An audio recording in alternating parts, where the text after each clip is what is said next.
Hello दोस्तों, आज हम क्लास 10 के बीटीबीसी मैथ 3.4 के क्वेश्चन नंबर दूसरा के 4 बताने वाले हैं।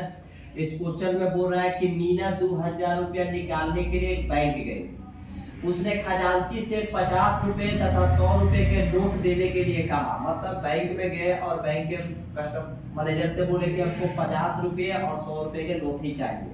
मीना ने कुल 25 नोट प्राप्त किए। ज्ञात कीजिए कि उसने 50 रुपए और 100 रुपए के कितने नोट प्राप्त किए। तो लिखेंगे माना कि 50 रुपए के नोटों की संख्या बराबर लिखेंगे x। माना कि 100 रुपए के नोटों की संख्या बराबर y। ये हमारा x और y आ गया। अब लिखेंगे प्रश्न में हमको दिया हुआ है कि 2000 रुपया निकालने के लिए एक बैंक गए।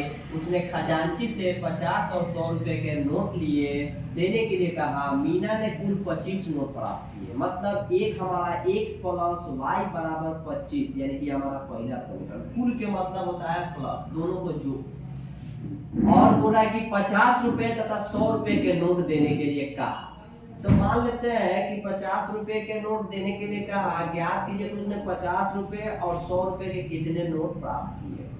तो इसमें हम लिख देते हैं कि उसने खजांची के, तो 50 x हो जाएगा प्लस 100 y हो जाएगा। पूरा नोट कितना था? 2000, यानी कि हमारा 2000 रुपया हो गया।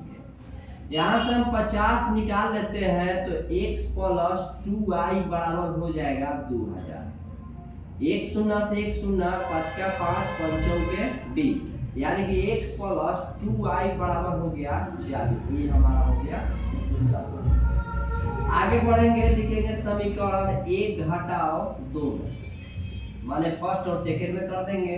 तो हमारा फर्स्ट समीकरण x प्लस y बराबर 25 और x प्लस 2y बराबर दिया हुआ है 40। माइनस कट गया, 2 में से घटा माइनस y बचा माइनस 15, माइनस कट गया, बचा काची y के मान बचा 15 रुपया, यानी कि 15 को नोट हो गया।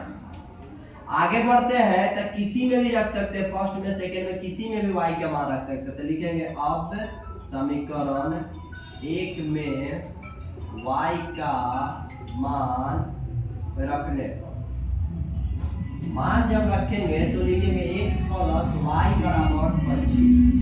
x ठीक है, y के मान हमको दिया हुआ है 15 बराबर 25।